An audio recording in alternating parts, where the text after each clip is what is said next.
Sunday special என்ன வகை மீன் வாங்கியிருக்கோம் பார்ப்போமா. இன்றைக்கி வந்து நமக்கு காணாங்கத்தி தான் கிடச்சிச்சு. இதுவே ரேட்டு ஜாஸ்தி சொல்கிறாங்க. நல்லா பச்சையாக தான் இருந்துச்சு. ஃப்ரிட்ஜில் வச்சேன்னா அது கொஞ்சம் இதாக விட்டு. ஸோ இந்த 3 காணாங்கத்தி நல்லா பெருசாக இருக்கான்னா 3 காணாங்கத்தியும் 100 ரூபா ஆச்சு. எப்போதும் அடிஷ்னலாக இந்த மடவா கெண்டை வாங்கினேன். அதில் சுரும்பு.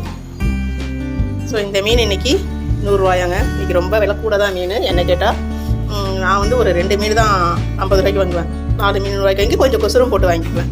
ஸோ இன்றைக்கி விலைக்கு இன்றைக்கி கொஞ்சம் ரேட்டு கூட தான் தெரியுது. என்னன்னு தெரியல. ஸோ ஓகே, இன்றைக்கி மடவா கெண்டை, சுரும்பு, காணாங்கத்தி 3. நல்ல பெரிய காணாங்கத்தி. ஆனால் காணாங்கத்தி நல்ல பெருசாக இருக்குது.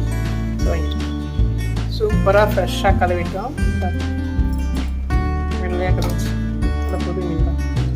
ஸோ இதை இப்போ ஃபிஷ் கறி செஞ்சுட்டு காமிச்சிடும். ஓகேவா?